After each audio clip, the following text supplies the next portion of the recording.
A man accused of killing 4 people in a DUI crash early Friday morning has pleaded not guilty in court. 24-year-old Aleim Alvarez Garcia from San Marcos is behind bars with bail set at $1 million. CBS 8's Kirsten Holmes joins us live outside the courtroom with details. Kirsten.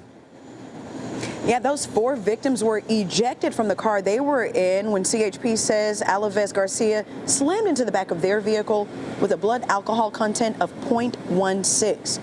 2 people died there at the scene. 2 others died later at the hospital. Now listen to this.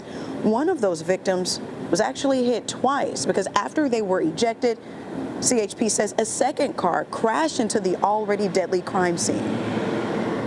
They're devastating.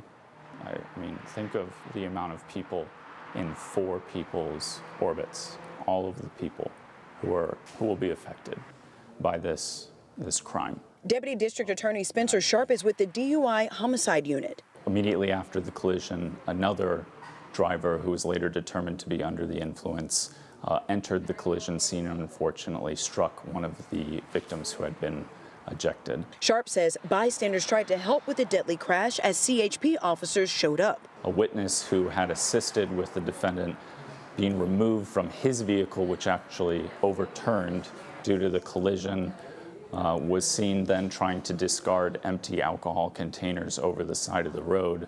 Those were all later recovered by CHP. CHP says 24-year-old Aleim Alvarez Garcia of San Marcos was driving a Toyota Tacoma on State Route 163 South at the 805 before slamming into a Toyota Prius with 4 passengers, all in their 20s, killing them.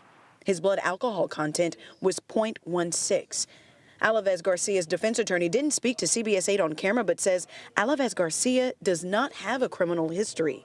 Prosecutors say the defendant should have known better. He had attended a criminal justice-like classes at a California university, as well as he admitted to remembering a specific program in high school that was 2 days in which individuals go over the dangers of drinking and driving. It was a little under 3 hours after the collision, and that 3-hour time is where we see the 0.16 come from. CHP says a second Toyota Prius driven by 32-year-old Edward Frederick Paz of San Diego drove through the debris field, hitting one of the victims who had already been ejected from the car in the first crash.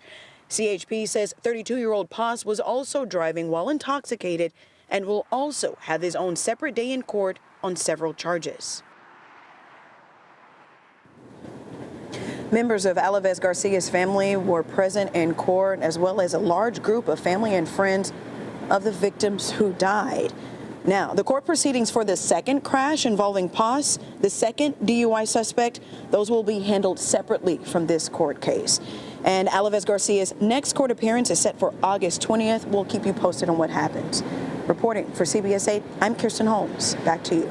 Kirsten, let's talk a little bit more about that second crash and that driver who is also facing DUI-related charges. Okay, so here's what we can tell you. Both Paz and Alvarez Garcia were then taken to the hospital after the crash. They were medically cleared and then booked into the San Diego County Jail on several charges. But the prosecuting attorney I talked with today says that he has not been assigned that second case, and we are waiting for more information on that second charge in those cases as they come forward. Marcella? All right, we'll continue to follow this story, tragic story. Thanks so much, Kirsten.